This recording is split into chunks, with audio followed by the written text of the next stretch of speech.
Muy buenas tardes, gracias por aceptar la invitación a la teleconferencia de hoy, 3 de diciembre del 2013. Sean todos bienvenidos a este espacio.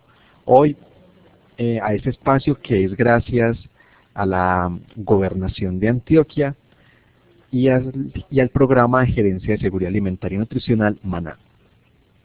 Hoy tenemos el tema Evaluación del niño con desnutrición desde los aspectos nutricionales, clínicos y bioquímicos. Nuestro facilitador en la tarde de hoy es el doctor Jorge Eliezer Botero López. También él es magíster en nutrición clínica pediátrica. Él va a explicar el tema durante unos 40-45 minutos. Si usted tiene alguna pregunta sobre el tema, por favor apúntela. Después de la explicación de nuestro facilitador, vamos a tener 15 minutos de preguntas. Usted las va a poder desarrollar a través del área de chat y nuestro facilitador tratará de responder todas y cada una. Finalizado el espacio de las preguntas, vamos a colocar un enlace para que por favor registren su participación. Recuerden que las personas que ingresen a la teleconferencia en el día de hoy y en el día de mañana les vamos a entregar certificado. Sean todos pues bienvenidos a la teleconferencia. Los dejo entonces con el doctor Jorge Eliezer Botero López. Doctor Jorge Eliezer, bienvenido.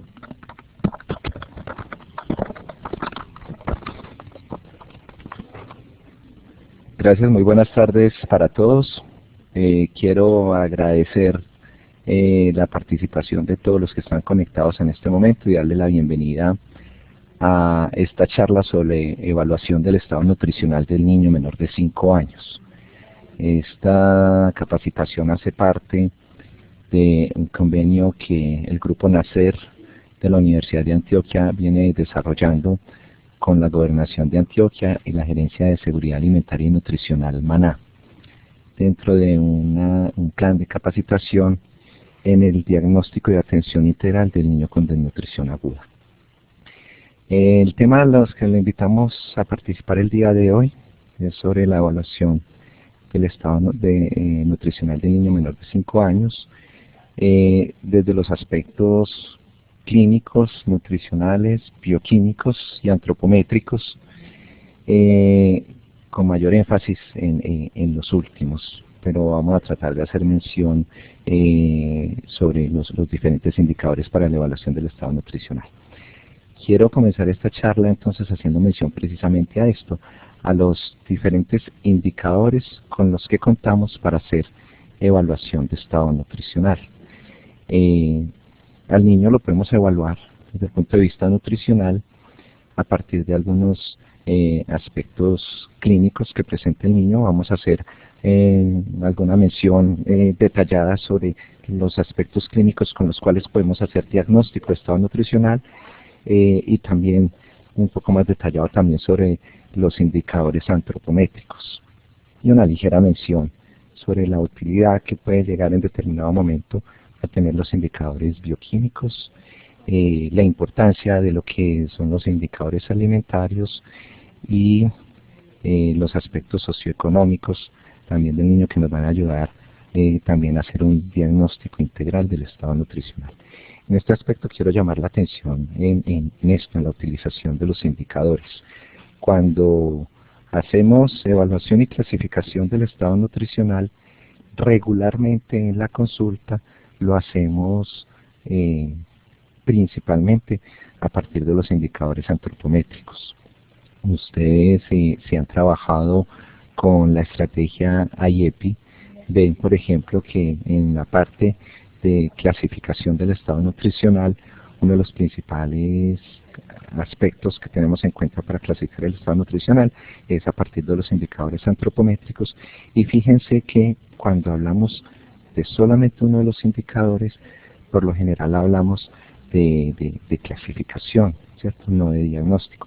Cuando vamos a hacer un diagnóstico integral del estado nutricional, la recomendación es siempre hacerlo a partir de la utilización de por lo menos la mayor parte de los indicadores que tenemos para la evaluación. Si solamente vamos a hacer abordaje diagnóstico con uno de los indicadores, esto nos permitirá hacer un acercamiento de tamización o de clasificación. Por lo general, cuando utilizamos solamente uno de estos indicadores, hablamos de riesgo de. En este caso, por ejemplo, riesgo de desnutrición a partir de indicadores antropométricos. Cuando vamos a hacer un diagnóstico integral, lo ideal es juntar en la historia clínica la mayor cantidad de datos que tengamos a partir de todos estos indicadores. Vamos a iniciar primero por los últimos, que como les digo, vamos a hacer solamente una mención muy ligera de ellos y después vamos a hacer énfasis en indicadores clínicos y antropométricos. Con respecto a los indicadores alimentarios, son supremamente importantes, sobre todo en un primer momento, para distinguir si el estado nutricional del niño, cuando tiene un déficit en su estado nutricional, se debe a un bajo consumo alimentario o a otras causas. Entonces, esto nos va a orientar mucho para definir si la desnutrición del niño es primaria o secundaria. En el largo de la charla vamos a hacer énfasis principalmente en la desnutrición primaria, en la que está asociado a un bajo consumo de alimentos, teniendo en cuenta que en la medida en que van mejorando las condiciones económicas, socioeconómicas, medioambientales y alimentarias de nuestra población, la desnutrición primaria cada vez va siendo menos prevalente. Todos sabemos cómo, de acuerdo a la encuesta de la situación alimentaria y nutricional en Colombia, la encuesta de 2010 nos muestra que la prevalencia de desnutrición aguda en menores de 5 años está por debajo del 1%. Entonces no es realmente un problema de salud pública la desnutrición aguda en nuestra población menor de 5 años, pero sí es un problema grave la mortalidad por desnutrición. Todavía tenemos altas tasas de mortalidad por desnutrición severa. Entonces aquí hay dos situaciones diferentes. Aquí es donde cobra importancia y por eso el interés de hacer énfasis en una charla como esta de cómo hacer la evaluación del estado nutricional de los niños. Con respecto a los indicadores alimentarios, en realidad son herramientas que poco manejamos los médicos. Es una herramienta que es de manejo primordialmente por los nutricionistas dietistas. Tenemos dos herramientas como son el recordatorio de 24 horas y la frecuencia de consumo de alimentos. Son una serie de formularios, es un cuestionario estructurado y dirigido para evaluar la alimentación del niño. Como les digo, aunque los médicos no tenemos formación en cómo realizar un recordatorio de 24 horas o evaluar una frecuencia de consumo de alimentos, sí es importante que los profesionales de la salud, tanto los médicos como las enfermeras, todo el personal que atienda a niños, tenga algunos elementos de cómo orientar más o menos una encuesta de consumo de alimentos en los niños que nos ayude a orientar si ese problema nutricional del niño está asociado o no a un problema de bajo consumo de alimentos. El recordatorio de 24 horas es una encuesta estructurada en donde le preguntamos al niño qué comió desde que se levanta hasta que se acuesta, y no solamente qué comió, sino de cuánto fue la porción, cómo está preparado ese alimento que comió y cuánto recibió. Entonces fíjense que no es para hacerlo en una consulta regular médica, porque no tenemos todo el tiempo para dedicárselo, pero sí es bueno, por ejemplo, si contamos con una nutricionista, pedirle que nos apoye con la evaluación de este indicador para hacer una adecuada clasificación y diagnóstico del estado nutricional del niño. Pero en la consulta sí podemos preguntar, por ejemplo, al niño cada cuánto come huevo. Podemos preguntar, por ejemplo, por algunos alimentos clave, sobre todo durante los primeros 2 años de vida, esos alimentos que son críticos en la alimentación complementaria al niño. Por ejemplo, preguntar por el huevo, la leche, las carnes y el pescado y las leguminosas, como también otros alimentos, principalmente de harinas y tubérculos como fuentes de energía. No dejar de preguntar e insistir también sobre el consumo de frutas y verduras, que como sabemos son las principales fuentes de micronutrientes. Eso con respecto a los indicadores alimentarios. Los indicadores bioquímicos siempre están mencionados en todos los textos y en todas las recomendaciones cuando vamos a hacer evaluación de estado nutricional. Aquí quiero hacer énfasis sobre la utilidad práctica de estos indicadores. No voy a decir de la verdadera utilidad porque muy probablemente, dependiendo del ambiente en el que nos movamos, es diferente si estamos frente a un niño críticamente enfermo, grave, en una unidad de cuidados intensivos, ahí van a tener utilidad ciertos indicadores bioquímicos, pero es diferente si estamos en un primer nivel de atención o estamos en una consulta ambulatoria y dependiendo de la severidad de la desnutrición del niño. Por lo general, los indicadores bioquímicos no son unos indicadores específicos que nos orienten al diagnóstico en sí de la desnutrición. Casi siempre los vamos a utilizar o para descartar o confirmar una causa secundaria de la desnutrición o para evaluar la severidad de algunos problemas o algunas complicaciones específicas en la presentación clínica del niño o durante el tratamiento. Para el diagnóstico propiamente tal, son quizás los indicadores que menos utilidad o que menos nos aportan a la hora de hacer diagnóstico de estado nutricional. Regularmente ustedes han visto que en un niño hospitalizado o en la consulta ambulatoria, algunos médicos le piden a los niños una medición de proteínas totales o de albúmina en sangre, partiendo del principio de que un niño con una desnutrición proteico-energética debe tener bajos los niveles de proteínas o de albúmina. Pero es una medición que no te va a confirmar el diagnóstico ni tampoco va a ser crítica para definir una conducta. Cuando tomamos una medición bioquímica, cuando el resultado nos va a definir una conducta específica. Es decir, si en los protocolos hace años cuando se infundía albúmina, bueno, se medía la albúmina y se infundía albúmina al desnutrido grave y después se volvía a medir, y en ese ejercicio con los años la evidencia fue mostrando que la infusión de albúmina no tiene ninguna utilidad en el tratamiento del desnutrido grave. Entonces, si hoy en día no está indicada la aplicación de albúmina al desnutrido grave, ¿para qué la medimos? ¿Cierto? Y mucho más en el marco de un niño con una enfermedad grave, críticamente enfermo, en donde muchos de los indicadores bioquímicos van a perder especificidad, pues hay muchas otras alteraciones o muchas otras patologías que van a alterar estos indicadores. Por ejemplo, en principio, la proteína C reactiva esperaríamos que esté bajita en un niño desnutrido grave, por lo que no tiene proteínas circulantes para montar una respuesta inflamatoria y elevar la proteína C reactiva. Entonces, si tenemos un niño nutrido grave y está clínicamente enfermo, con un estado crítico, pues valorar la proteína C reactiva no va a tener ninguna utilidad porque puede estar en valores normales, falsamente aumentada o en valores bajos, y eso no nos va a orientar mucho ni el diagnóstico ni el tratamiento. También algunas veces se miden niveles séricos de vitaminas y minerales, pero en general el desnutrido, el niño con una desnutrición aguda, y sobre todo si es una desnutrición aguda grave, en general va a tener los niveles de las principales vitaminas y minerales por debajo de los valores de referencia. En conclusión, con estos dos indicadores, cuando vamos a evaluar el estado nutricional del niño, los indicadores alimentarios son útiles, son necesarios, nos ayudan a orientar sobre el tipo de nutrición del niño, si es una desnutrición primaria o secundaria, en lo posible siempre evaluarlos, bien sea con una de estas dos herramientas o haciendo un análisis sobre el consumo de algunos principales alimentos. Los indicadores bioquímicos son poco específicos y de poca utilidad, sobre todo para el diagnóstico de estado nutricional. Los podríamos utilizar para el seguimiento del niño en el caso de que presente alguna complicación. Vamos a hablar entonces un poquito más de los otros indicadores, los indicadores clínicos y antropométricos. Los signos clínicos de desnutrición están descritos desde hace muchos años. Hay algunos que están directamente asociados o que cuando están presentes de entrada nos ayudan a hacer el diagnóstico de desnutrición severa, de desnutrición grave, y hay otros que pueden estar presentes o no en niños con desnutrición aguda, no grave, moderada, o en niños con desnutrición crónica. Los indicadores clínicos de desnutrición son los que clásicamente hemos llamado como signos carenciales.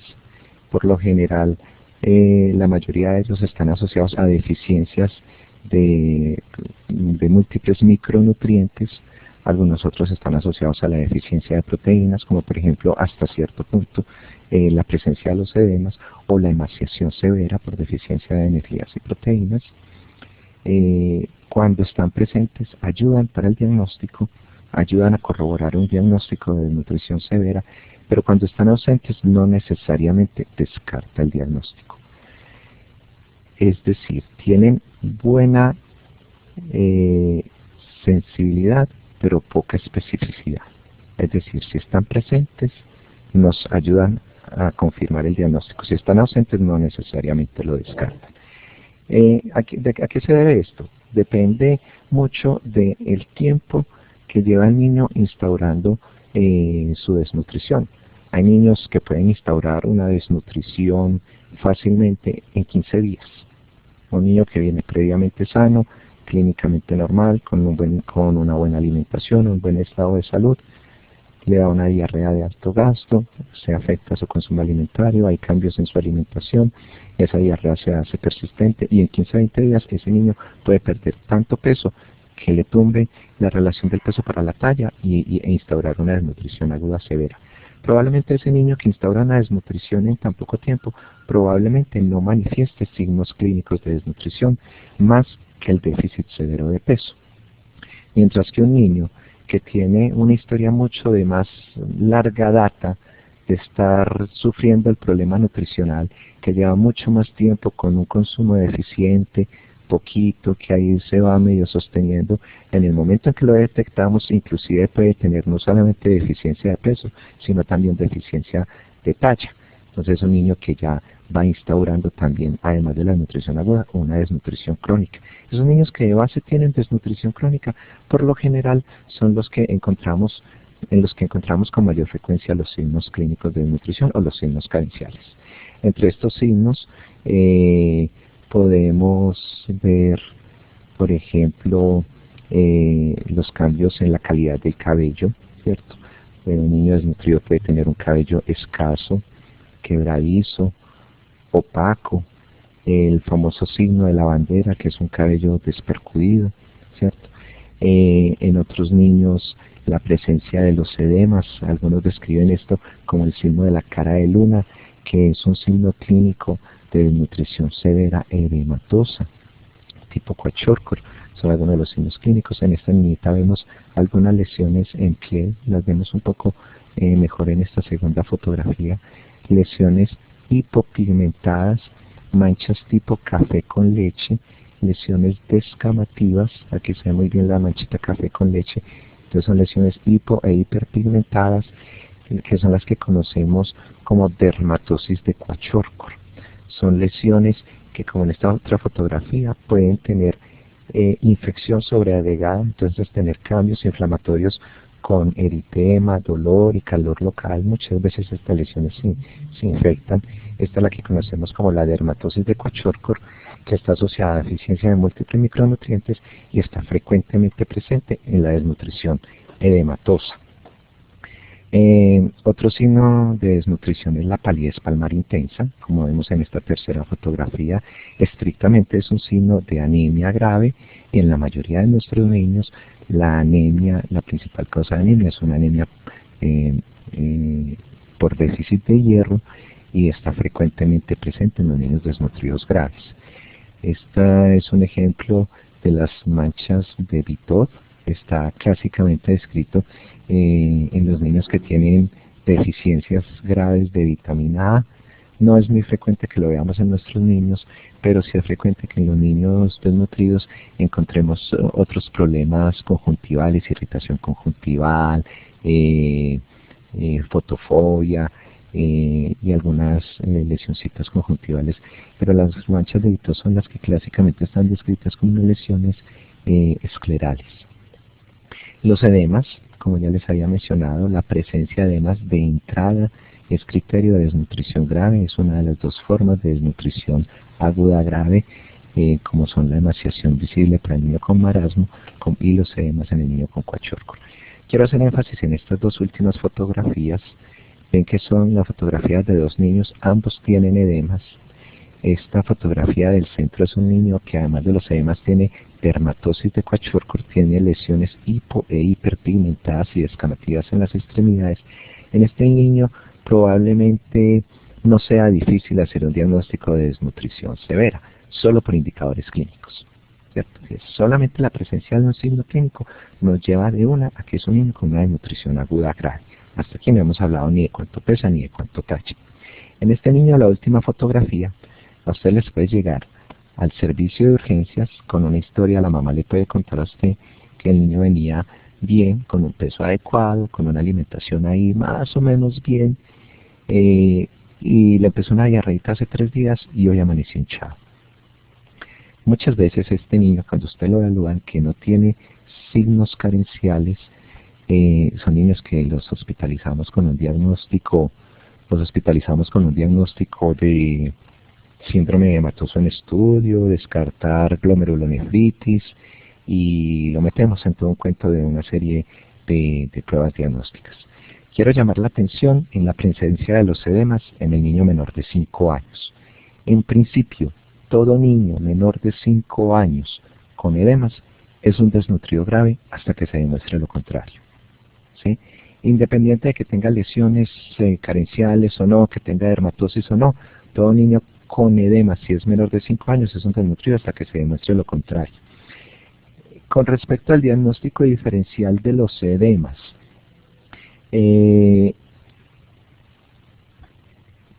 ya les decía, la principal causa siempre debemos pensar en desnutrición aguda. La causa que le sigue probablemente en frecuencia sean los problemas de origen renal, pero fíjense que la nefritis o la nefrosis no son predominantemente en menores de 5 años, son enfermedades que son de niños escolares. Es decir, es poco frecuente encontrar edemas asociados a nefritis o glomerulonefrosis en menores de 5 años. No es lo más frecuente. Ahora, en estos niñitos sí queda la duda. El preguntar sobre el consumo alimentario nos ayuda a orientar, y probablemente un citoquímico de orina también nos ayude rápida y fácilmente a hacer el diagnóstico diferencial. Si un niño con una nefritis, en el citoquímico de orina debería de haber presencia de eritrocitos o de hematuria, puede ser microscópica. Y en un niño con una nefrosis pues debe haber proteinuria. Un niño con una desnutrición no tiene por qué tener proteinuria y tampoco debería tener presencia de sangre en orina ni eritrocitos. Entonces eso orientaría mucho, pero por lo menos hasta que se confirme el diagnóstico, hacerle el abordaje diagnóstico y terapéutico como si fuera un desnutrido. Esto es una fotografía, un ejemplo de un niñito con una desnutrición marasmática. Fíjense que tiene una palidez palmar intensa, entonces tiene asociado una anemia grave, se le ven los ojitos hundidos, se le marca la parrilla costal, tiene emaciación visible en las extremidades y además tiene algunas lesiones carenciales del cuachorco. Este niño probablemente estuvo edematizado o puede tener algunos edemas y entonces hacer una desnutrición mixta, ¿cierto? Vemos muchas lesiones hipopigmentadas en el área del pañal. Si ustedes ven el aspecto del niño en la fotografía, da la impresión de que es un niño letárgico, retraído, con una mirada perdida. Esto es un aspecto muy general muy frecuente en los niños desnutridos graves. Entonces, fíjense que solo por la presencia de signos clínicos podemos hacer diagnóstico de desnutrición severa.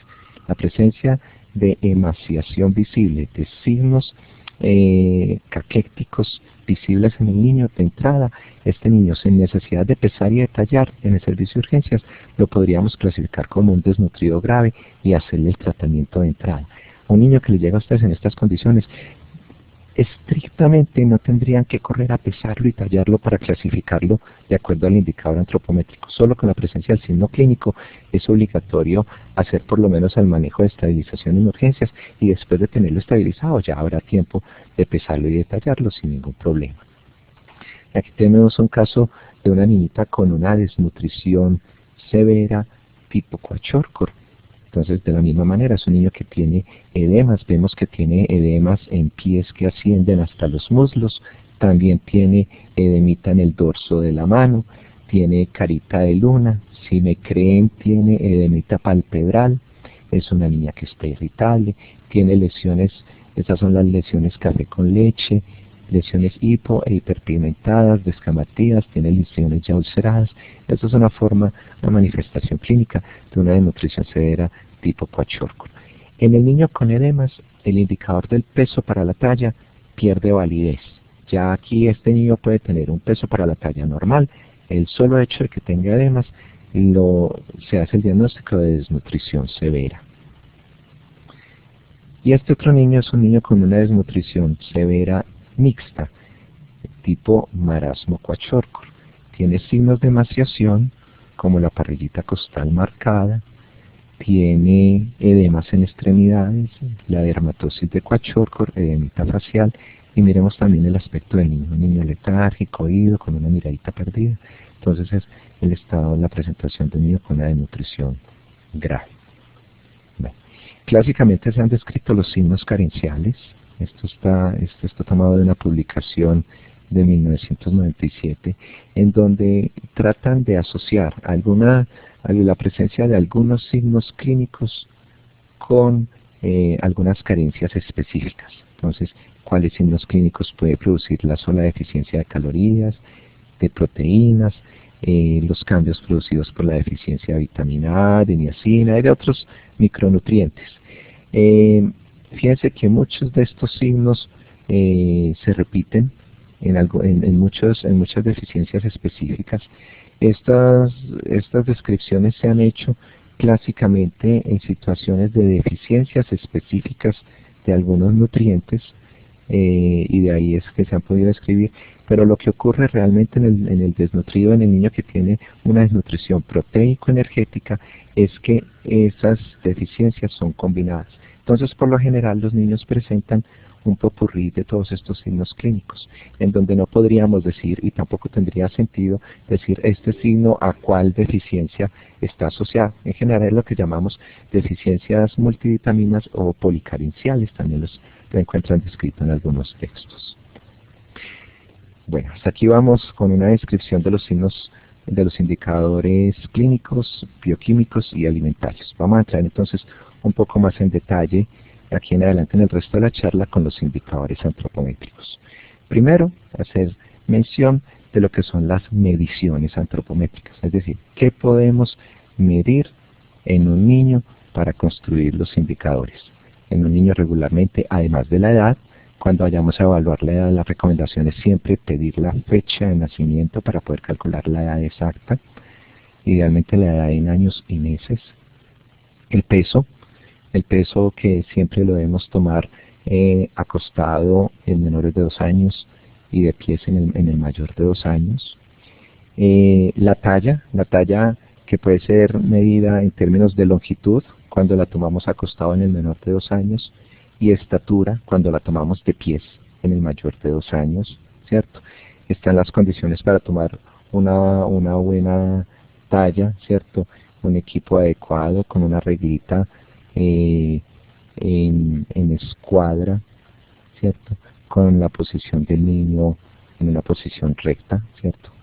Pueden ser cintas métricas construidas, como por ejemplo aquí en el ejemplo de la fotografía. Hay otras cosas que ya son mucho más sofisticadas, pero siempre es importante para tomar el peso, hacerlo con el niño totalmente desnudo. Para tomar la estatura o la longitud también idealmente desnudo, sobre todo cuando lo vamos a medir acostado, idealmente el niño sin pañal, porque el pañalcito siempre levanta la cola y puede acortar la longitud del niño. Y son como las dos medidas antropométricas que con mayor frecuencia tomamos, el peso y la talla. Hay una medida antropométrica también que recientemente está cobrando muchísima importancia. La OMS viene recomendando desde el año 2009 tomar la circunferencia media braquial. Es una medida antropométrica de la que ya tenemos tablas de referencia. En las curvas de la OMS, de la que vamos a hablar un poquito ahora más adelante, están las tablas de referencia para la circunferencia media braquial de acuerdo a la edad. Entonces, con estas 4 medidas, con estos conjuntos de 3 medidas, podemos construir los indicadores antropométricos. ¿Cómo tomar la circunferencia media braquial? Como su nombre lo dice, lo medimos en la mitad del brazo, en una longitud que tomamos desde el codo desde el hombro hasta el codo. Tomamos la medida de la longitud del bracito en el punto medio con una cinta métrica la pasamos alrededor del brazo y tomamos la medida en milímetros. Existen unas cinticas para trabajo de campo, aquí en Colombia algunas veces se han tenido, pero con cualquier cinta métrica podemos tomar la circunferencia media braquial. Ahora, con esas mediciones construimos los indicadores. Y de acuerdo al indicador que estemos utilizando, entonces vamos a utilizarlo para clasificar para hacer diferentes clasificaciones del estado nutricional. Un indicador que con mayor regularidad utilizamos o el indicador que desde hace mucho más tiempo venimos utilizando es el indicador peso para la edad, que es un indicador de estado nutricional global. El indicador de talla para la edad, que es un indicador de estado nutricional crónico. Y estos otros tres indicadores, peso para la talla, índice de masa corporal para la edad y circunferencia media braquial para la edad, que son indicadores de estado nutricional agudo. Vamos a hacer un poquito más de énfasis. Primero, ojo que estoy hablando de que son indicadores de estado nutricional. Estrictamente no son indicadores de desnutrición. Nosotros clásicamente estamos acostumbrados a decir que el peso para la talla es un indicador de desnutrición aguda. Pues realmente no. En el sentido estricto del valor del indicador, no es un indicador de desnutrición, sino que son indicadores de estado nutricional. Que cuando el indicador está por debajo de los puntos de corte, hablamos de desnutrición. Pero también puede estar por encima de los puntos de corte. Entonces, en ese caso hablamos de otra situación, que es, por ejemplo, cuando hablamos de peso o de índice de masa corporal. Cuando está por encima de los puntos de corte, hablamos de sobrepeso y obesidad. ¿Por qué clásicamente lo hemos llamado indicadores de desnutrición? Porque hasta hace 10 años, 15, 20 años, el principal problema nutricional de nuestros niños era los problemas por déficit, la desnutrición. Entonces los indicadores le hacíamos lo similar a que eran indicadores de desnutrición.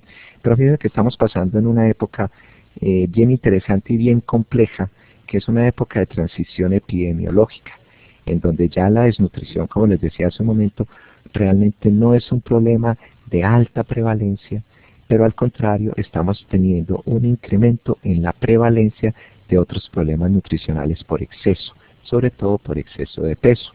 Eso es lo que llamamos la época de transición epidemiológica, en donde nuestra población, nuestra sociedad está llevando algo que es la doble carga de la malnutrición. Entonces, es donde hablamos en general de la malnutrición, que agrupa los problemas por déficit y por exceso. Entonces, es en una población en donde tenemos simultáneamente niños desnutridos y niños obesos y con sobrepeso. Y si le ponemos un tercer componente, que de pronto no es objeto a profundidad de esta charla, es la deficiencia de micronutrientes, que es el tercer problema grave nutricional de nuestros niños, la deficiencia de micronutrientes. Inclusive en los niños con sobrepeso y obesidad encontramos altas prevalencias de deficiencia de vitaminas y de algunos minerales como el hierro y el zinc, y vitaminas como la vitamina A, el ácido fólico, la vitamina A, B12 y todas las vitaminas. De esas sabemos más porque son las que hemos medido, pero en general hay deficiencia de múltiples micronutrientes. Entonces ahí es otra parte del espectro, del gran espectro de la malnutrición, entonces donde tenemos los problemas por déficit, los problemas por exceso de energía principalmente, y la deficiencia de micronutrientes, que a veces se presenta sin necesidad de que haya un déficit de talla o un déficit de peso. Se presentan en un niño con un estado nutricional por indicadores antropométricos normales, pero tiene deficiencia de micronutrientes, y esa es la que conocemos como hambre oculta. Bueno, para hablar un poquito más en detalle, el indicador peso para la edad, decimos que es un indicador de estado nutricional global. Cuando decimos que es global es porque hace una valoración general del estado nutricional del niño. Es un indicador que es sensible, pero no es específico. No es específico en cuanto a que si ustedes tienen un niño con un peso para la edad alterado, no nos dice si está alterado por problemas de talla o de peso propiamente tal, ¿cierto? Ustedes pueden tener un niño con peso para la edad bajito porque es de talla baja o porque es de peso para la talla baja. Entonces puede ser un niño que tenga un problema crónico o un problema agudo, pero no nos especifica. Entonces es sensible en cuanto a que Si un niño tiene un buen peso para la edad, probablemente no esté desnutrido. Cuando hablamos de déficit, probablemente no esté desnutrido o probablemente no tenga sobrepeso. Pero decimos probablemente porque ustedes pueden tener un niño con un peso para la edad normal, pero si tiene una talla baja, es posible que tenga una talla baja con sobrepeso. Entonces fíjense que ahí va perdiendo mucha especificidad cuando hacemos el diagnóstico de estado nutricional solo por este indicador. Es un buen indicador para hacer tamización, es por eso que es un indicador que utilizamos con mayor frecuencia en la consulta del control de crecimiento y desarrollo. Ahí tiene mucha utilidad. Ustedes saben que el control de crecimiento y desarrollo en principio va dirigido para los niños sanos. Entonces esperaríamos que ese niño sano no tenga problema nutricional. Entonces si en crecimiento y desarrollo ustedes tienen un niño sano con un peso para la edad normal, probablemente no tenga problemas nutricionales. A ese niño le pueden hacer seguimiento con peso para la edad, sobre todo los 2 primeros años. Después del segundo año es mejor hacer valoración con los otros indicadores. Pero si ese niño tiene un peso para la edad bajito, necesariamente deben tomarle talla. Le toman talla y entonces evalúan los otros indicadores, talla para la edad y peso para la talla, para definir si ese problema de peso para la edad bajito es un problema crónico o es un problema agudo. La talla para la edad es un indicador de estado nutricional crónico, es decir, nos dice a largo plazo cómo viene creciendo ese niño. Un niño que tiene una desnutrición o tiene un bajo consumo, una alimentación deficiente durante un tiempo prolongado, es un niño que se va quedando chiquito, va haciendo adaptación metabólica y va frenando crecimiento. Frena crecimiento para compensar ese bajo consumo y optimizar los nutrientes que recibe con su poca alimentación. Mientras que agudamente, un niño, si viene bien y tiene un problema que le afecta a su nutrición, lo primero que pierde es peso. Y lo importante es valorar ese peso en relación a la talla, porque como les decía, el primer indicador no es muy específico. Entonces, este es un indicador de estado nutricional agudo, que cuando está por debajo de los puntos de corte es desnutrición y cuando está por encima de los puntos de corte es sobrepeso u obesidad. Cuando utilizamos el índice de masa corporal, recordar un poquito, el índice de masa corporal es un indicador que lo construimos evaluando la relación del peso sobre el cuadrado de la talla. Entonces fíjense, si el índice de masa corporal es igual al peso sobre el cuadrado de la talla, tiene una relación directa y mucho más específica que el mismo indicador peso-talla, incluyendo el componente edad. Es por eso que nos sirve como un indicador para evaluar estado nutricional agudo. ¿Qué utilidad tiene? Primero, en los mayores de 5 años. Tiene mucho más sensibilidad para detectar problemas nutricionales en los niños mayores de 5 años. Y en los menores de 5 años lo utilizamos cuando el niño tiene un peso para la talla por encima de más una desviación estándar. Es decir, el peso para la talla es un indicador mucho más específico,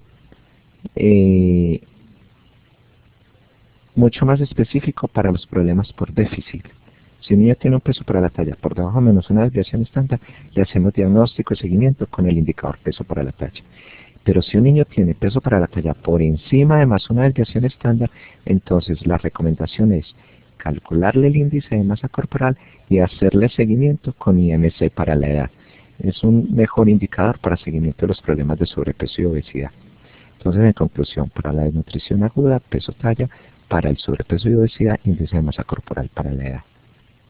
Y como les decía ahorita, la circunferencia braquial para la edad tiene muy buena correlación con el indicador peso para la talla. Tiene varias ventajas. Técnicamente es mucho más fácil de tomarla que una talla.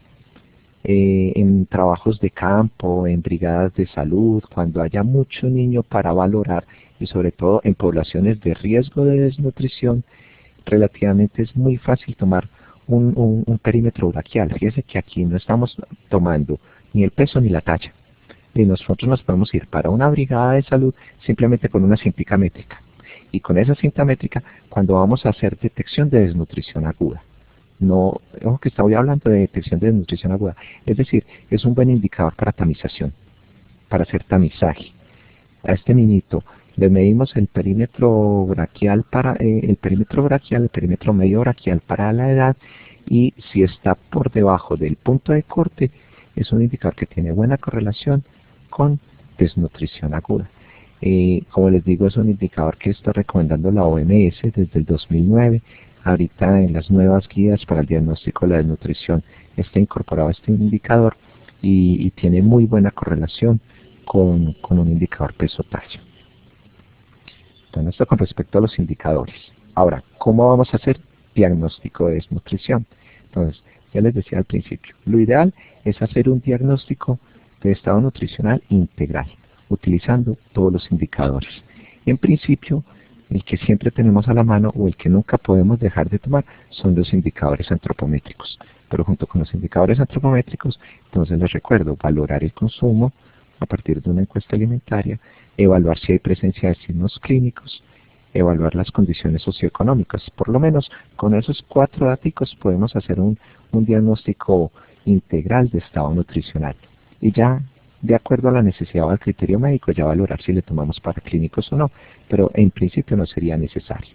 Ahora, esta tabla que les traigo acá son los criterios para el diagnóstico de desnutrición a partir de indicadores antropométricos y de la presencia de algunos signos clínicos para la clasificación de la desnutrición grave. Ojo, estos son los criterios para el diagnóstico de la desnutrición grave. En general decimos, un niño tiene una desnutrición aguda severa, o mejor, una desnutrición aguda grave, si tiene un indicador de peso para la talla por debajo de -3 desviaciones estándar. Entonces, en general, ese es el punto de corte, con valores por debajo de -3 desviaciones estándar de peso para la talla. Solo con eso hacemos diagnósticos de desnutrición aguda severa. O si tiene una circunferencia media braquial por debajo de 115 milímetros, independiente de la edad, ya de entrada hace un diagnóstico de desnutrición severa. Ojo que aquí inclusive, independiente de la edad, si esa circunferencia braquial está por debajo de 115 milímetros, hacemos diagnóstico de desnutrición aguda severa. Les decía, hay tablas, tenemos tablas, la OMS nos las dispone. En esta dirección que aparece aquí al pie de la tabla, esta dirección es donde están las tablas de crecimiento de la OMS. Ahí pueden descargar las curvas, todas las tablas, de peso para la edad, talla para la edad, peso para la talla y perímetro braquial para la edad. Entonces también esas tablas las tenemos por edad y de acuerdo a la edad por desviaciones estándar, de la misma manera, de la mediana -1, de -1 a -2, de -2 a -3 y menores de -3. Entonces, para ser exactos, de acuerdo a la edad, podemos valorar el perímetro braquial. Pero en general, en cualquier niño menor de 5 años con un perímetro braquial por debajo de 115 milímetros, tiene un riesgo alto de una desnutrición aguda severa. Y otro criterio para hablar de desnutrición aguda severa es la presencia de edemas bilaterales, por lo menos en los pies. La presencia de edemas, solo como signo clínico, nos hace diagnóstico de desnutrición severa. La OMS también tenía incluido en la recomendación previa, en la de 1999, tenía incluido la emaciación visible. Es un signo clínico que sigue teniendo utilidad. Yo creo que nos sirve mucho en el servicio de urgencias. Si a usted le llega un niñito con emaciación visible, manéjelo con desnutrido grave marasmático de entrada y después, cuando lo tenga estabilizado, le evalúan el peso para la talla. Entonces, de entrada, a veces en urgencia no tenemos forma de medir un peso para la talla, o si tienen un niño con una emaciación severa, pueden medirle el perímetro braquial. También es una medida muy fácil de tomar en urgencias, entonces también nos ayuda. Al niño con el signo clínico de emaciación severa, le toman un perímetro braquial y si está por debajo de 115, confirman el diagnóstico y empiezan el tratamiento. Ahora, recordar que además de los indicadores, entonces les hablaba de los puntos de corte por desviaciones estándar. Entonces también hay que tener en cuenta cuáles van a ser las tablas de referencia para evaluar esos indicadores. Entonces hablamos primero de las medidas antropométricas, después de los indicadores que construimos con esas medidas y ahora el patrón de referencia con el que vamos a comparar esos indicadores. Existen varios patrones, los más clásicos, que son las famosas curvas de la NSHS, son las curvas de 1977, que en el año 2000 se actualizaron, son las del NSHS de Atlanta, que fueron las que utilizamos en Colombia, las utilizamos hasta el año 2010, ¿cierto? A partir del año 2010, a través de la resolución 2121 del Ministerio de Salud, se adoptaron las nuevas curvas de referencia, que son las curvas de la Organización Mundial de la Salud. Pues todavía seguimos diciendo las nuevas curvas, pero en realidad son unas curvas que tenemos a disposición desde el año 2006, y como les digo, en Colombia se adaptaron en el 2010 como las curvas oficiales de referencia para evaluar el estado nutricional de los niños. También hay algunas curvas nacionales u otras curvas internacionales. A este respecto quiero mencionarles no más recientemente, la semana pasada, de hace 2 semanas para acá, en Colombia se ha oficializado la construcción de unas curvas de referencia para el crecimiento de los niños colombianos. Son unas curvas que construyó la Asociación Colombiana de Endocrinología Pediátrica. Desde hace un par de semanas vienen haciendo difusión de estas curvas y haciendo promoción. Los resultados y los estudios todavía no los han publicado, estamos esperando que publiquen el estudio para evaluar la forma como se evaluaron estas tablas. Es un trabajo que lo viene respaldando la Sociedad Colombiana de Pediatría. Se hizo a través de un proyecto de Colciencias, y en este momento apenas se presentaron, y de aquí en adelante ustedes van a empezar a escuchar de estas curvas, y va a empezar la discusión. Entonces, ¿cuál va a ser la curva de referencia que vamos a utilizar? Como para dejar claro este punto, en el momento lo que tenemos adoptado oficialmente son las curvas de la Organización Mundial de la Salud. Es decir, esas son las que debemos utilizar.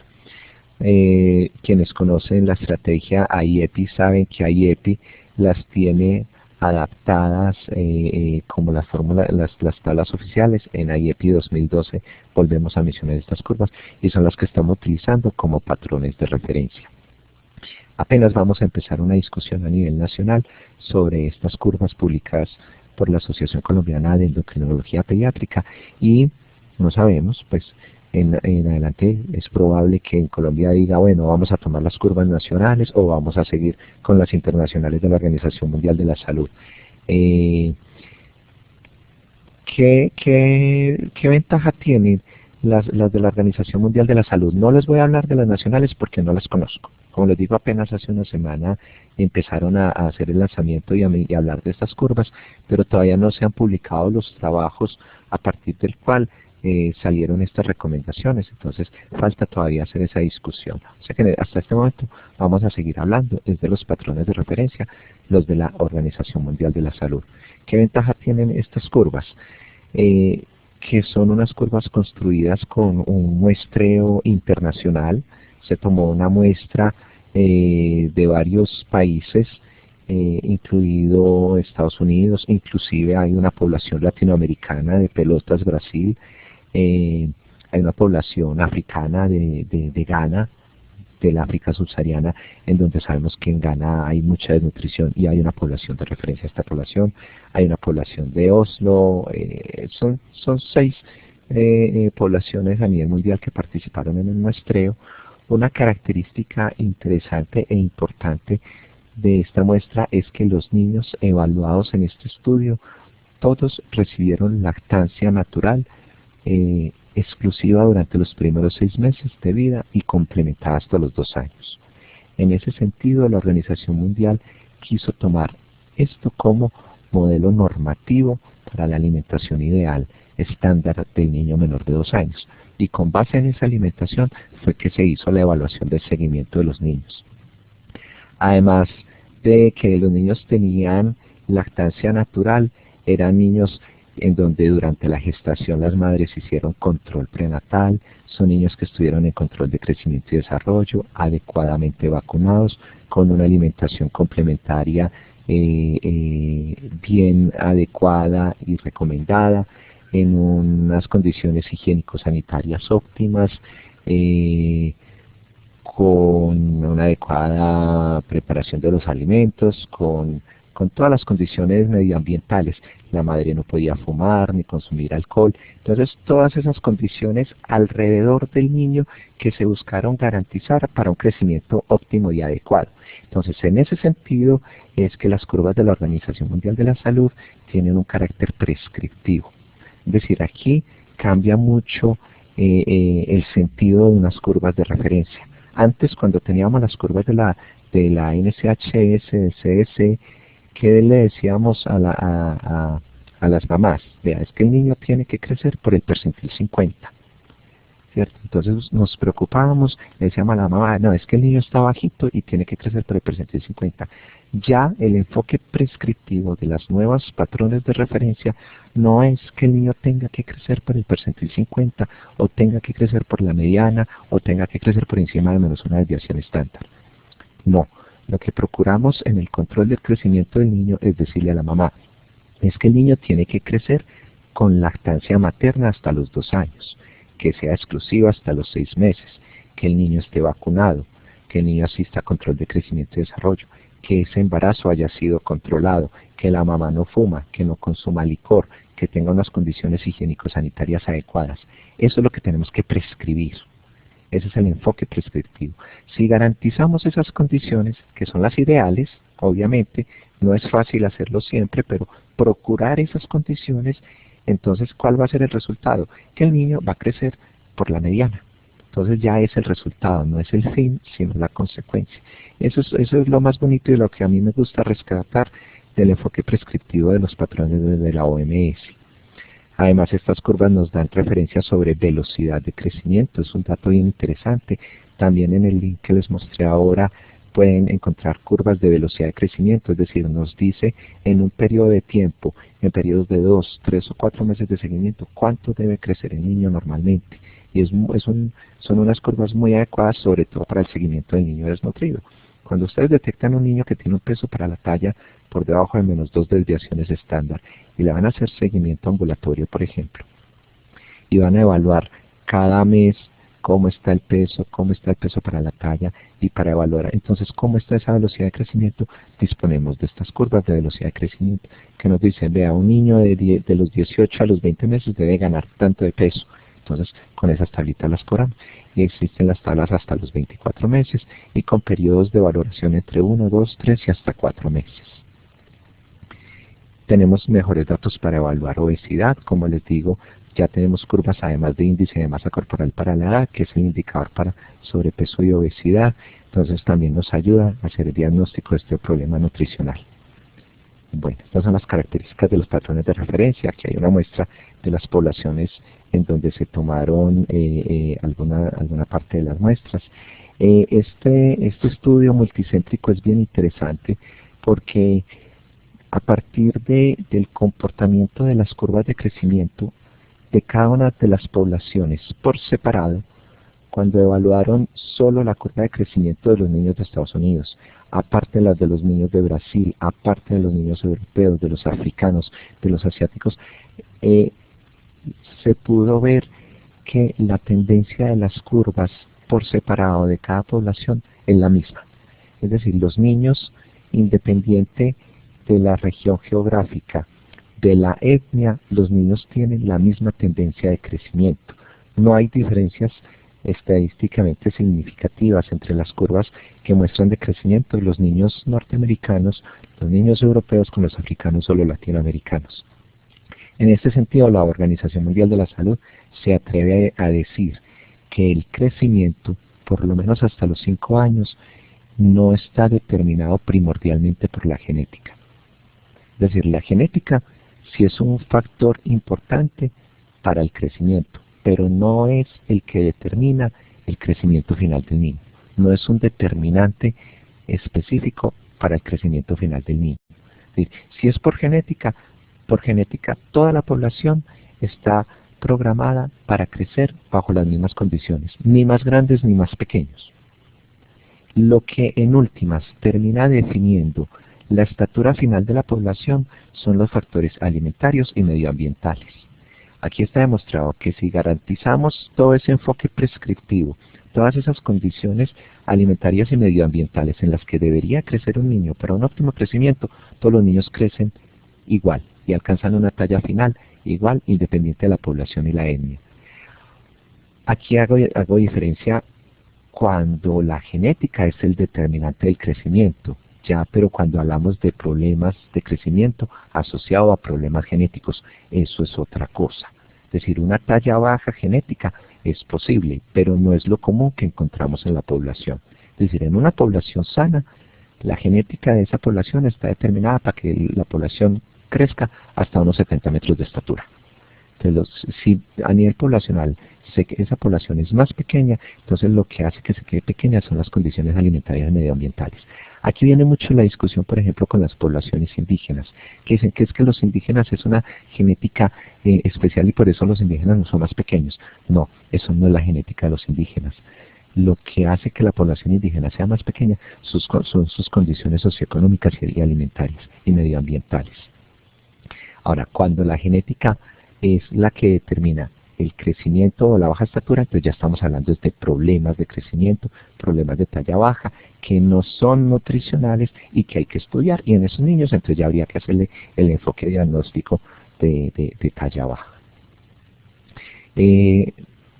Para muchos es conocida la resolución 2121, como les mencioné ahora, que es a partir de las cuales en Colombia adoptamos los indicadores antropométricos. En esta resolución ustedes pueden encontrar los puntos de corte para la clasificación del estado nutricional de acuerdo al indicador, los puntos de corte para talla baja.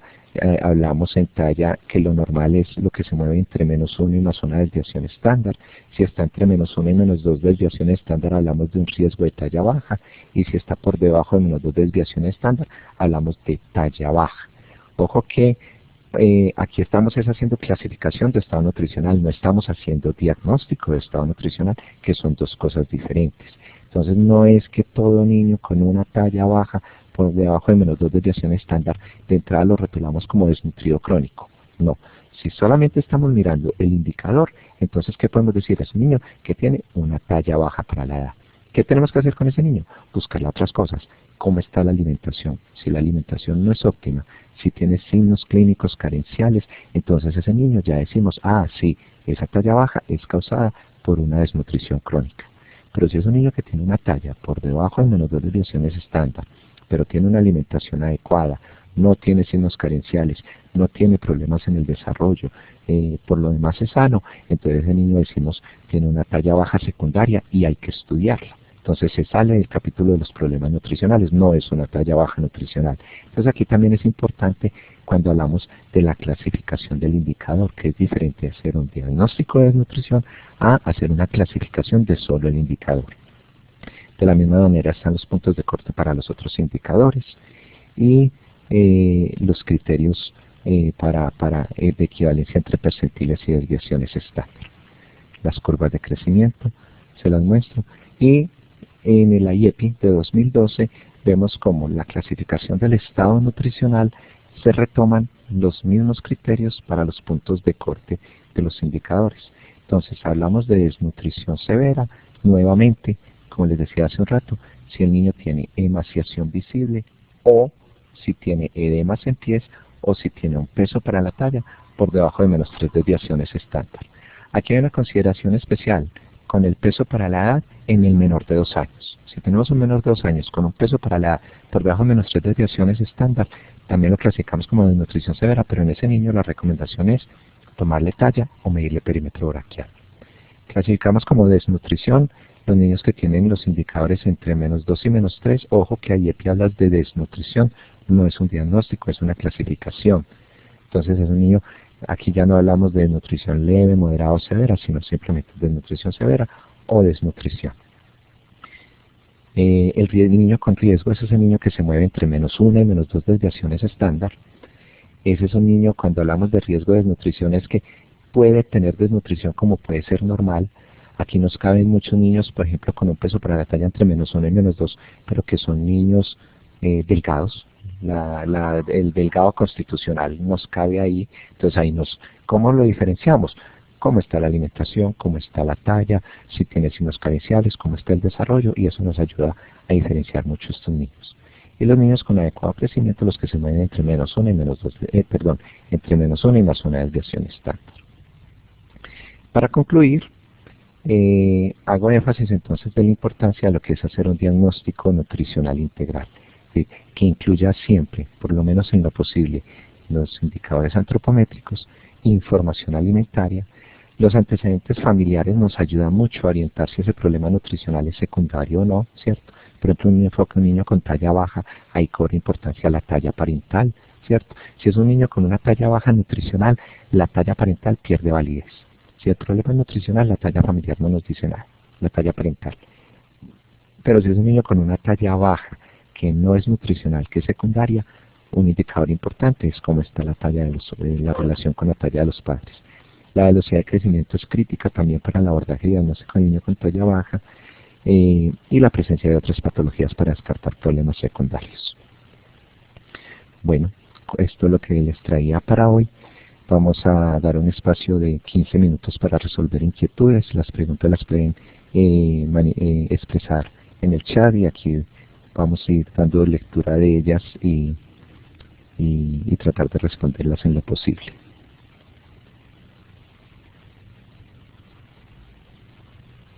¿Alguna pregunta de ahora?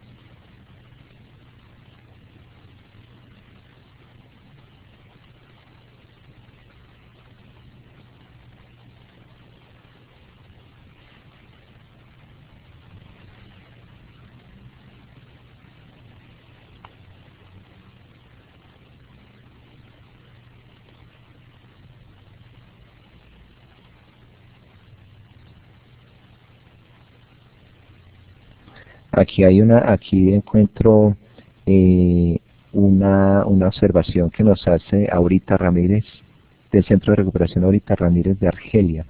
Nos dice que actualmente no se habla de desnutrición crónica. Eso era con las tablas de la NSHS. Ahora con las tablas de la OMS se habla de talla baja o de riesgo de talla baja.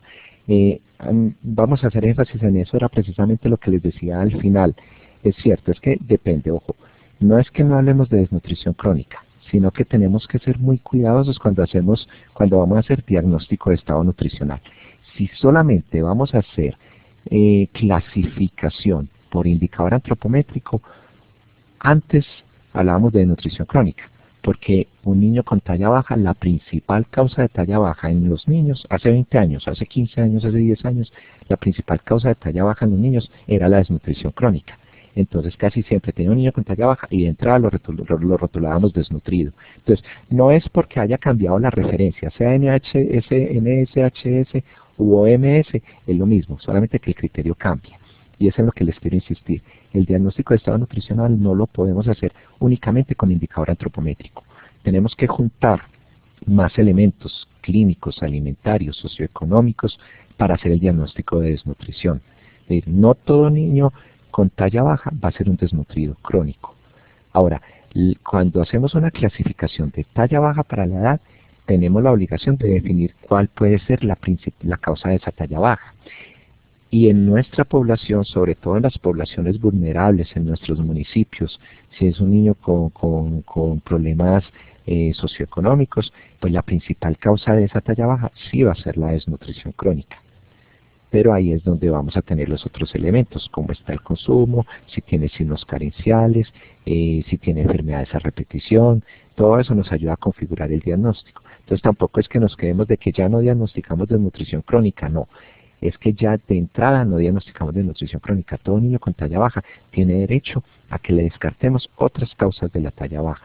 Ahora, muchas veces vamos a tener niños con talla baja que tenga problemas nutricionales y va a tener un componente de desnutrición primaria en esa talla baja, pero puede tener también algunos elementos de talla baja secundaria. Entonces, por eso es importante, niños con talla baja, procurar hacerle un diagnóstico mucho más, descartarle otras causas de talla baja, que no sea una talla baja constitucional, problemas hormonales, problemas, alguna enfermedad de base que le esté causando falla en el medro. Eso es lo importante en el diagnóstico, en el enfoque diagnóstico de niño con talla baja. Espero hacerme entender con esa idea. Si hay alguna inquietud también me la expresan nuevamente. Aquí nos preguntan de la S de Hospital San Juan de Dios el punto de corte para el perímetro braquial. Les recuerdo, en general, en todos los niños menores de 5 años, es decir, menores de 60 meses, recuerden que para la OMS hablamos de 5 años, 5 años 11 meses, 29 días, de menores de 60 meses, un niño con un perímetro braquial por encima de 115 milímetros, lo clasifica como desnutrición severa.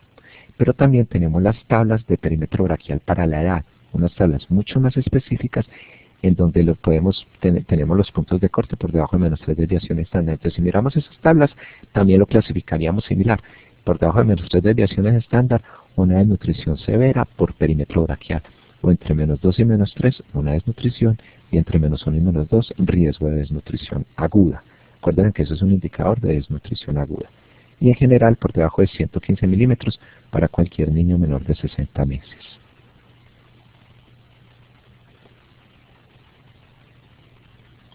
Bueno, ¿alguna otra inquietud?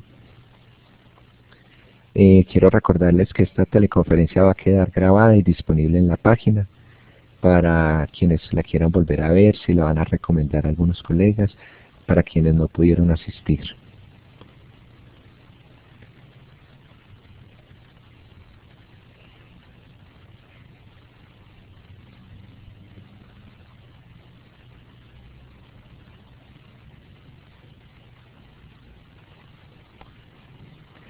Aquí hay una pregunta de San Francisco, Antioquia. Nos pregunta, ya con el diagnóstico, ¿a quién debemos remitir a estos niños si no trabajamos en ninguna EPS u hospital? Vea, esa pregunta me gusta, es bien interesante. Hay dos cosas. Una, ustedes vienen conociendo un trabajo que desde Maná se viene haciendo desde hace ya casi 10 años con los centros de recuperación nutricional. Eso fue una estrategia que ha funcionado una maravilla, se ha logrado impactar y en reducir la mortalidad por desnutrición severa en los municipios. Ya los casos de mortalidad por desnutrición severa ya no son tantos, pero se siguen presentando. Y en este momento, pues llegó un momento en el que si el hospital no tenía centro de recuperación nutricional, al niño no se le hacía nada o se mandaba para la casa. Eso es bien importante, fíjense. Si ustedes detectan un niño con desnutrición severa, lo tienen que hospitalizar. Así como tienen un niño con una meningitis o con una neumonía grave o con un absceso en cara, es un niño que necesita hospitalización. Está el protocolo, las guías para el manejo del niño desnutrido grave en el primer nivel de atención. Maná tiene esas guías adaptadas para los hospitales del departamento. Bien puede ser en una clínica, en una EPS o en un hospital. Si en el hospital no tienen aplicado el protocolo, por lo menos la obligación de ustedes es saber qué hacer con ese niño en el servicio de urgencias. Entonces es hacer lo mismo que hacen con un niño que tiene, por ejemplo, una meningitis, que no lo pueden manejar en el primer nivel, pero ustedes saben estabilizarlo, hacerle el manejo inicial en el servicio de urgencias y remitirlo. De la misma manera, si a usted le llega un niño desnutrido grave, con una emaciación severa, con edemas, con un kwashiorkor, que tiene un peso para la talla por debajo de -3 desviaciones estándar, o tiene un perímetro braquial por debajo de 115 milímetros, ese niño lo deben hospitalizar en el servicio de urgencias y hacerle el tratamiento de estabilización. Y si tienen cómo manejarlo, lo dejan hospitalizado y lo tratan en recuperación nutricional, o si no, lo remiten en donde puedan hacerlo. Puede ser en el hospital de segundo nivel o remitirlo a Medellín si lo reciben en centros de referencia como por ejemplo la Clínica Santa Ana. Ahora, ¿cómo hacer el manejo de ese niño? En realidad se escapa un poquito el objetivo de esta charla. Mañana tenemos otra charla con el doctor Carlos Bernal en donde vamos a hacer un poco más de énfasis del tratamiento del niño desnutrido grave y ahí vamos a hablar un poquito de esto. La estrategia IEPI tiene un capítulo grande, muy detalladito, muy bien estructurado de cómo hacer el tratamiento del desnutrido grave, la fase de estabilización en el servicio de urgencias y cómo hacer la recuperación nutricional. Entonces les insisto, esto es obligación de todos nosotros poderlo hacer en cualquier institución que estemos. Porque muy bien a la intención de la pregunta, no es quedarnos con el diagnóstico y qué hacemos con el muchacho, ¿cierto? Si vamos a diagnosticar es porque lo vamos a tratar. Entonces estos niños en el servicio de urgencias, evitarle la hipoglicemia, tratar la infección, corregir la hipotermia, manejar la deshidratación e iniciar la alimentación, como los parámetros grandes, pero no vamos a entrar en detalle porque se escapa del objetivo de la charla, pero están las guías de manejo, están en el IEPI, y mañana vamos a hablar. Ahí les queda el abrebocas para que nos acompañen en la charla de mañana. Aquí nos preguntan de la Fundación Golondrinas. En el caso de los niños con talla baja o retraso en talla, que se intervienen en los centros infantiles mejorando el consumo de alimentos, existiría el riesgo de que en lugar de aumentar en talla aumenten en peso y su relación peso-talla, en lugar de mantenerse adecuada, pasa a sobrepeso. En realidad no es que exista el riesgo, es que eso pasa. Eso pasa. Entonces también me gusta mucho esta pregunta. Ojo, los centros de recuperación nutricional son para el tratamiento de la desnutrición aguda, es decir, para corregir el déficit de peso, no para corregir el déficit de talla. El déficit de talla no se maneja en un niño hospitalizado ni en un centro de recuperación nutricional. Y tampoco se hospitalizan los niños que se diagnostiquen por el indicador peso para la edad. Ya les dije, el indicador peso para la edad es un indicador para hacer tamización, para hacer un diagnóstico inicial. Pero el diagnóstico final se hace de desnutrición aguda, se hace con peso para la talla. Cuando vamos a adecuar el peso en un niño, no adecuamos el peso para la edad, sino que se adecua el peso para la talla. Si usted tiene un niño con una talla baja y lo hospitalizan, claro, en una recuperación nutricional le van a recuperar el peso, y lo que van a hacer es aumentar el peso para la talla y llevarlo a la obesidad. Ese análisis que nos hacen en la Fundación Golondrinas está muy bien hecho y es muy cierto. Entonces, el niño con talla baja lo que tiene que evaluar es cómo está el peso para esa talla. Muchos niños con talla baja tienen simultáneamente déficit del peso para esa talla. Entonces ahí sí le adecuamos el peso para esa talla, pero no el peso para la edad, porque el peso para la edad también va a estar bajito a expensas de la talla. Entonces es evitar que no nos vayan a hacer un sobrepeso, una obesidad, y eso lo hemos encontrado muy frecuentemente en los centros de recuperación nutricional, que hospitalizan al niño por una talla baja y lo que hacen es terminarlo de engordar. En los niños con talla baja nutricional, es decir, desnutrición crónica, lo que hay que hacer es procurar que mantenga el peso adecuado para la talla, suplementarle micronutrientes, eso es esencial, vitamina A, hierro, zinc y múltiples micronutrientes, en algún multivitamínico o con micronutrientes en polvo, y hacerle un control periódico para evitar que se enferme, porque los niños desnutridos crónicos, cuando se enferman de algo agudo, una diarrea, una neumonía, una enfermedad febril, son niños que tienen un alto riesgo de que durante ese episodio agudo pierdan peso e instauren una desnutrición aguda. O, en el peor de los casos, no pierden peso, sino que se hinchan. Muchos de esos niños que se hinchan, que hacen un kwashiorkor sin tener déficit de peso, son niños que venían con una desnutrición crónica de base, llega algo que los descompensa y hace que se hinchan, y ahí es donde manifiestan la desnutrición aguda grave. Bueno, en Clínica Antioquia nos preguntan, ¿cómo clasificar a los niños bajos de peso con antecedentes de prematurez que aún no han reatrapado su peso en los primeros 24 meses? Eso también es bien importante. Primero, la evaluación del peso en estos niños se debe hacer, primero, si van a evaluar el peso para la edad, hacerlo siempre con edad corregida. Segundo, y la edad corregida la trabajamos hasta los 24 meses.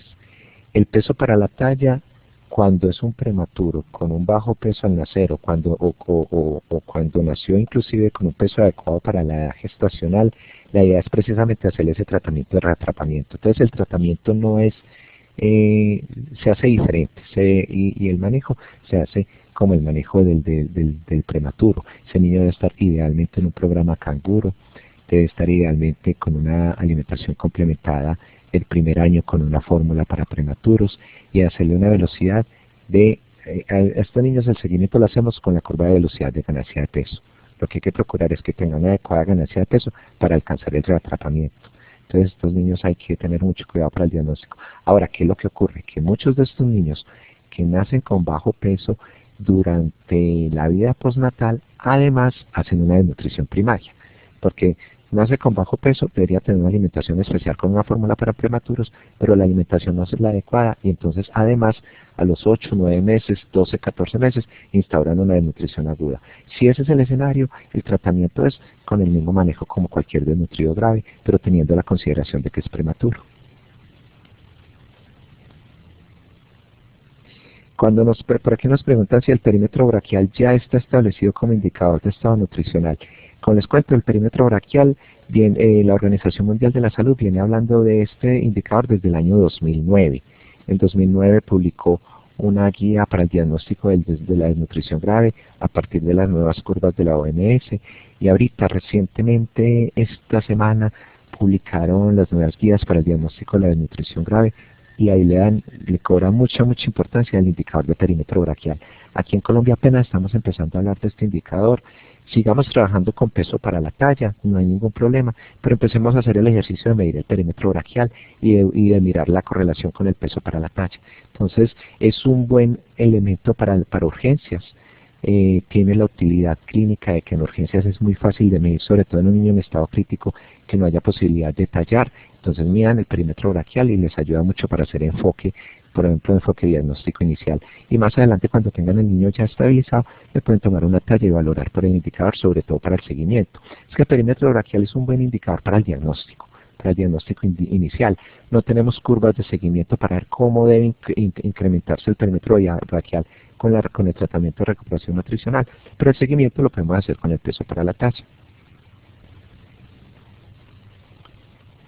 Bueno, aquí nos pregunta Juan Manuel, ¿qué tablas e indicadores se pueden utilizar para niños con parálisis cerebral y que tienen espasticidad en miembros inferiores? Vea, ya les decía al principio de la charla que íbamos a hacer énfasis en el diagnóstico de la desnutrición primaria, es decir, en los problemas de los niños que tienen problemas de consumo, los niños con desnutrición por bajo consumo. Estos niños que tienen otros problemas de base, entonces ya son desnutrición secundaria. En nuestro medio, las principales causas de desnutrición secundaria son las cardiopatías congénitas, la parálisis cerebral, también la vemos frecuentemente, y para evaluar el estado nutricional del niño con parálisis cerebral, la recomendación es utilizar tablas especiales. Hay disponibles tablas para valoración del crecimiento de niños con parálisis cerebral, de niños con síndrome de Down, que también usted sabe que por su genética tiene tendencia a tener un peso mayor, pero entonces también hay unas curvas en donde nos dan el punto de corte para el diagnóstico de sobrepeso y obesidad en el Down. Hay tablas para el estado nutricional de los niños con otros síndromes, síndrome de Turner y otros. Entonces la idea para estos niños es valorarlos con tablas especiales.